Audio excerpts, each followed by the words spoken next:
They're saying the Justice Department is being used as a weapon, and now Trump's critics are warning no one is safe.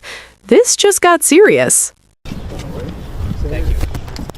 So I want to make just a few comments in light of the charges against Letitia James, because this is another dark day in the history of our democracy when another person on the president's enemies list is being prosecuted by a Justice Department that has been badgered into going after the president's enemies in this campaign of vindictive prosecution. All Americans should be concerned about this kind of raw abuse of the power of the Justice Department. I served for almost 6 years in the Justice Department. I venerate what that department once was, but to see it misused this way, to see the awesome power of that office misused this way, to so deliberately target the president's enemies, to the point where the president tweets to the Attorney General, I want you to go after these people. And in short order, they do. That is exceedingly dangerous to the country. But I can tell you this, those of us on the president's enemies list, and it is a long and growing list, will not be intimidated, we will not be deterred. We will do our jobs, we will stand up to this president. And I would also say to my other colleagues across the aisle that this president's animosity, his vengeance, his disregard for the democracy that has been our proud legacy will not protect you from the president's vengeance. He wants you to know that.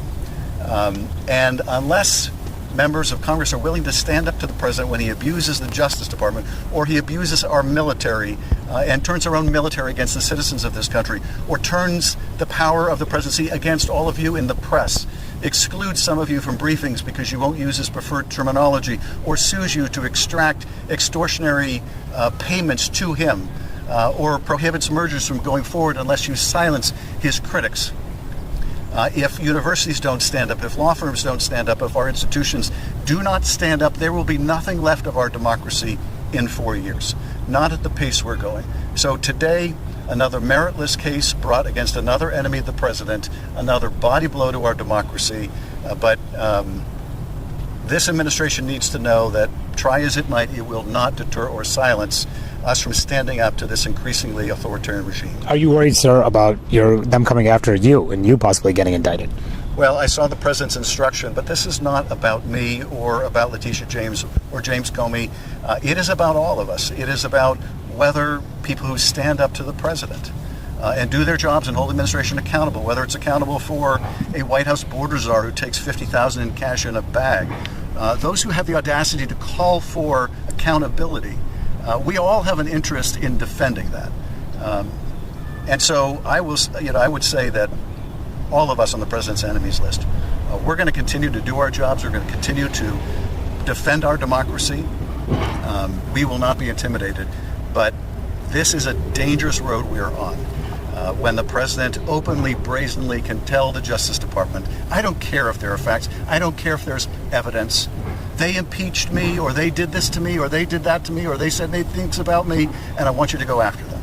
Because that's where we are at this moment. Senator Schiff, Republicans have said that and pointed to the fact that Letitia James campaigned on prosecuting President Trump when she ran for Attorney General. How is that different from this situation? Well, I will let Letitia James speak for her campaign. But what I'm talking about is using the power of this presidency, using the power of this Justice Department to go after the president's enemies and being instructed by the president to do so. Nixon had his enemies list.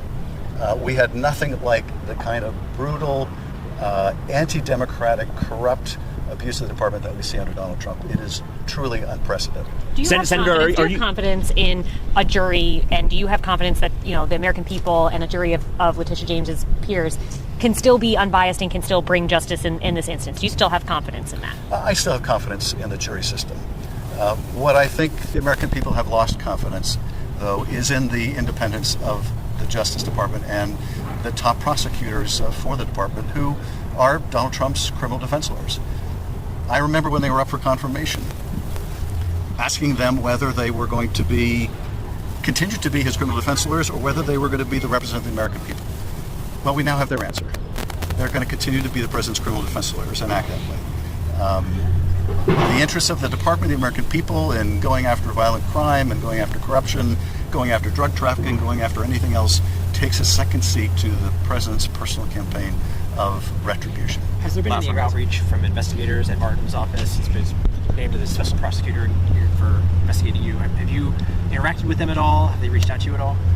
All I can tell you, all I know is from what, frankly, the president says and other Justice Department people say, which is, of course, the most flagrant violation of everything in the Justice Department ethics manual and rules. They are attempting to prosecute these cases in the public, and they make no bones about it. People like Ed Martin openly talk about how, well, if the evidence isn't there, we're just going to name them and shame them.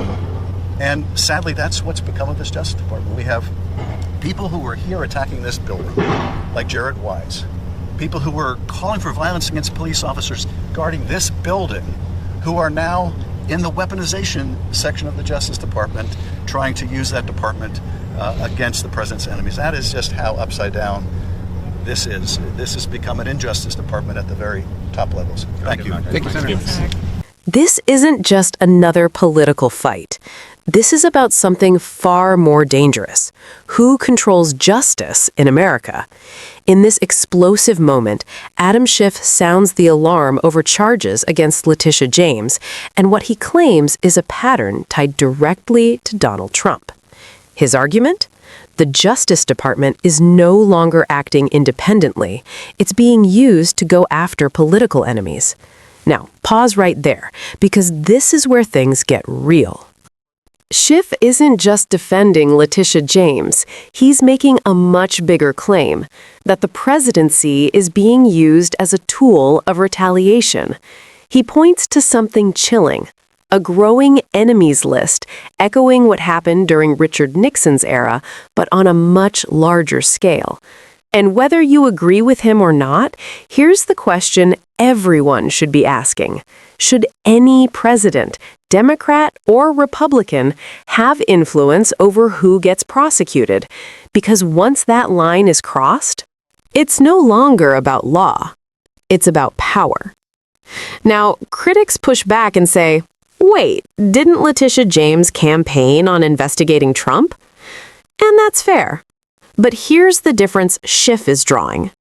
Campaign rhetoric is one thing.